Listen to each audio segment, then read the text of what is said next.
21 Rockstar families, and welcome to our weekly VODCAST as we get into a very cold part of the year, it seems. Today was so frigid. A ton of announcements to get to, and then I'll get over to the strategy session for the week. First of all, I would like to congratulate Luke Madison for being this week's Rockstar of the Week. Luke was a true scholar and rockstar this past week and really during the first quarter of the school year. You know, Luke is always on top of things with the Barrett Academy Constitution while he encourages his peers to do the same thing. But what pushed Luke above this week was the fact that he wanted to work on specific things with his teaching, and so he made that very clear, and he made some visible progress with that. So, you know, that was some amazing reflection and work as a Barrett Academy scholar, and for that I'm so proud of you, Luke. You are this week's Rockstar of the Week. Also, congratulations to all of the White Tiger Run participants this morning. It was so cool, but you guys were amazing. You were representing Room 21 so well. Congratulations to all of you as well. Keep in mind, Rockstar families, that tomorrow is an early out day at 1:10 p.m. and Tuesday is a day of no school for students. So just chalk that up on the calendar. And remember, you know, Tuesday is a good day to use some of the strategies in this week's VODCAST at home, since the scholars will be at home all day long. Another thing, over the last few weeks I've been asking for some supplies for our Native American project that is coming up. On this week's newsletter I was kind of more specific with the types of materials that we need. On Wednesday we will be beginning this is a new, it's called a project-based learning project for the Native American units. So we need any type of junk that you have laying around at home, boxes, toilet paper tubes, paper towel roll tubes, just anything that, you know, recyclable material, sticks, small stones, different things like that. We need all of those things so you can go ahead and have your scholar bring them in anytime this week. That will be incredibly helpful to us, but please do not buy anything. You know, just find things around the house. No buying items is necessary. Just total recyclable material. So thank you so much to those of you who have already brought some things in, and if you still have some things lying around the home, you can bring them in all this week. That'd be incredibly helpful to the rock stars with their Native American project that is coming up. Finally, on Thursday, I sent home the student-led conference form that has all of the times available for the appointment slots and a link to Sign Up Genius where where you can also sign up for a conference. You know, this year we have 28 students in our class, so I'm conferencing over the 3-day span, November 10th, 11th, and 12th. Each conference time is 20 minutes long because this year, as the letter stated, we're going to be using something called student-led conferences. So for about the first 10 minutes of the conference, your rock star will actually be in charge of the total conference, and we're going to be practicing that over the next few weeks or the next week or so. And really having every scholar will be reflecting on what they've been learning so far this year. And then the second 10 minutes is when I give you the academic report card and we talk about any thing that you would like to as well. On the back of that form that I sent home on Thursday were some sample questions that you can bring during your conference time that you can ask your scholar, because, you know, with it being a student-led conference, it's going to be incredibly helpful, you know, if they have some questions that you can ask them that they'll be able to answer. So I'm so incredibly excited to meet with all of you for the first quarter conferences. Once again, you can either fill out that paper that went home, bring it back to school, or you can sign up on the Sign Up Genius link, and there is a link actually available on our Class Fusion page right now. Whew, a ton of announcements for the week. Okay, now I'm going to send you over to the strategy session for the week, scholars, and I'll see you on the other end.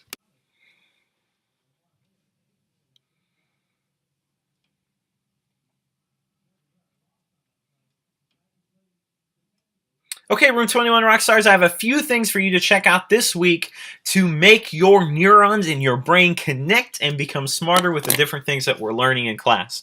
So first of all, I'm starting us out on our Class Fusion page. And I would like it to take you down to the math section down here, the whole way under class news. You know, there's a little bit of elapsed time practice that you can go with for the week. Under class news, it says elapsed times practice right there. Let me click onto that. It's IXL. It has some pretty good practice I saw this week. So what I'm going to do is give you 1 house point for every problem that you answer, as long as you record your work on a piece of paper. You have to show me that number line for elapsed time, and you need to record it on a paper. So the first one, here it is. First of all, you have to read the clock. So the time on the clock is what? Yes, it is 1:50. Okay. And AM, PM, we're not sure. So what time will it be in 1 hour and 40 minutes? Write your answer using numbers and a colon. The colon, guys, are those 2 dots. Okay, so you actually have to write it as a time, so that's why they say that. So the first thing that I would do, and this is what I expect on your work page if you're going to get your house points for completing this for the week. Let me just pull back up my desk scribbler there, is I'm going to draw myself a number line. Okay, and it's really difficult for me to draw on here, so I apologize for it looking kind of sloppy, guys. But let me just move this down and move my scribbler back up so I can get a different ink color. So I'm going to start, okay, at 1:50, because it says, what time will it be in 1 hour and 50 minutes? So I have no idea what this time is right now. My hops are going to indicate 1 hour and 40 minutes. So first of all, 1 hour is going to be easy to hop. So I'm going to hop, record 1 HR, and 1 hour from 1:50 is simply 2:50. Now, the next thing I would do is round my 50 off to 60 to make that nice square even number that I can use, because I have to get 40. So I'm going to put 10 minutes right here. I'm just going to put an M, and that would take me to 3 o'clock. And then I simply have 30 minutes left, so if I hop 30 minutes,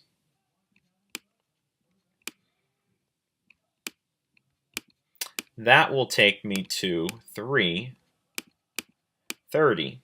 Okay, and we're not sure AM or PM. They didn't label it for us. I mean, it could be either, really, because this is really just practicing that elapsed time with the clock. So this would be my work, okay, and obviously my final answer, I do always want to circle or highlight or something that.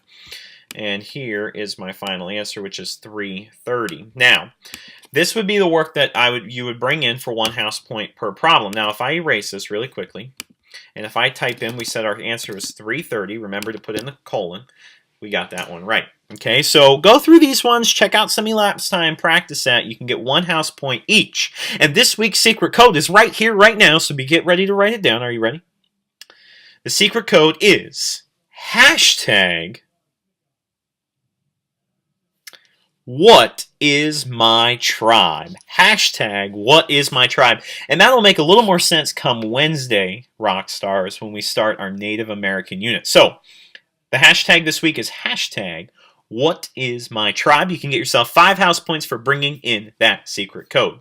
Now, one other area that I want to take you over for math practice this week is actually over here on Microsoft Word. So I brought up some order of operations practice. It's always good to make sure we're refreshing and keeping that really clean inside of our brain, since we haven't really reviewed it in a while.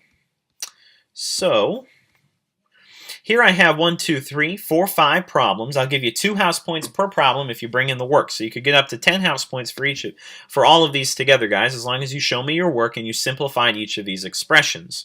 Remember to write down PEMDAS next to each problem so that you're going through the order of operations in the correct sequence, because that will make you much more sharp with each of those. So if you write down PEMDAS and you simplify each of these expressions, you will get 2 house points per problem. So once again, just a little bit of order of operations practice, but a good way to keep things fresh and ready to go at home. Now, I'm going to take you over to some reading practice this week. For reading, we're still working on inferences, and this week, especially tomorrow, I have such a cool activity, guys, where we're going to be working with archaeology, and we're going to be having to make a ton of inferences. But once again this week, under the reading practice folder, okay, so you actually have to go into the reading practice folder. I'm going to click that. You can still do, if you haven't, okay, the making inferences roleplay activity. So each of these conversations is 1 house point each. So last week I showed you, hi, yes ma'am, okay, I'm ready. I need 2 large cheese and 2 pepperoni pizza. No thank you, that will be all. So you have to write down who did they call, and you have to list the evidence as to how you know that. So each of these is still worth a point if you didn't complete those last week. The new activity I have this week is actually some poetry. So this is called inference poetry. And basically you have to read the poems and use your background knowledge and the text clues to determine what the poem is about. So the first poem is right here, for instance, and you have to answer, what am I? So if you actually take each of these poems, you write down some evidence from the text, some background knowledge that you have, and then you answer, what am I? You can get 2 house points per poem. So I would maybe draw a T-chart, okay? And this side of the T-chart would be for my text evidence, and this side of the T-chart would be for you. What do you know already in your brain that was not there, that you've learned through the course of your life? When you bring these 2 things together, you get your inference, okay? And then you should be able to determine what is it, okay, that you are talking about specifically. So that will be your inference, okay? So if you bring in this work, text evidence, connections from you, and then you get your inference, you can get yourself 2 house points per poem. These are really cool. They're a lot of fun, guys. I just give it a little try. But remember, good readers always go back to that evidence, which is very, very, very important. Okay, so there is your reading. I have one other reading task that you can complete. You know, reading 30 minutes every night, you're probably making inferences in a lot of the books that you're reading already at home. So what I want you to actually do is to simply write down, okay, an inference that you had to make in the text that you're reading, okay, and then you can earn yourself 5 house points for that. So say, for instance, I was reading Harry Potter, or I was reading the book Hatchet, and something happened in one of the chapters that I just read that the author didn't explicitly come out and say, okay? So they didn't state it, but you kind of had to infer it. Based on what you knew in your head and what you saw in the text, you had to make an inference. You can get 5 house points if you bring in some type of inference from your reading at home. And finally, the writing fix of the week. I just find this writing prompt to be so incredibly cool, guys. So give it a try, check it out. Basically, you have this iPhonus, okay? So this is the iPhonus, this device right here that you see. And all I want you to do is choose one of these prompts to write to that phone. So you could tell a story in which a character finds his phone. What does he or she do with it? You could also write about what other apps are on his phone. I think some of the apps here are kind of funny. How would the Harry Potter story be different if there was no magic except through the iPhonus? Which app would you keep if you only got to keep one? Which would you keep if you got to keep 2? How would your life change with this in your pocket? How much would you sell the iPhone for? How would you advertise it? So, as always, the writing fix of the week is 5 house points. I'm creating a board so that I can put up you guys' writing fixes of the week, because I'm really proud of those of you who have been taking time to do the writing fix of the week. You know, there's a ton of house points at stake this week, guys, and as you know, and as the standings are right here, we will be wearing the color orange on Friday. Congratulations to the Orange House. But look how close the house point race is, guys. So all of that extra effective effort that you put in with the weekly VODCAST and different tasks throughout the week in class is so incredibly important. So just keep that in mind as you have some time off on Tuesday. You may want to check out the weekly VODcasts and try a few things that have been presented there. You know, I don't have anything right now for social studies this week, and it'll make more sense on Wednesday as to why I do not, because the project you're about to undertake is really kind of self-discovery in small groups. So you guys are going to be researching and finding out a lot of the information on your own. But if you have anything lying around home, like I already said in the VODcast, bring it in. I'll let you put 2 house points on the board. So bring in any paper towel tubes, cotton balls, sugar cubes, sticks, small stones, anything like that. 2 house points if you bring it in, because we will need it for our upcoming project that is starting on Wednesday. I'm so proud of you guys and your effective effort that I'm going to give you a second secret code for the week. And that second secret code is #IHaveEffectiveEffort. And you can get another 5 house points if you bring in that code. So, I'm now going to send you back over to Mr. Reichard in person.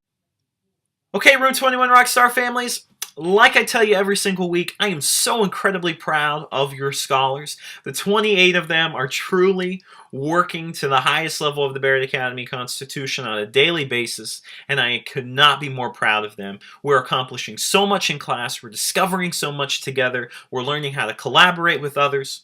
It's been an incredible first quarter in Room 21. As always, if you have any questions, comments, concerns, do not hesitate to contact me.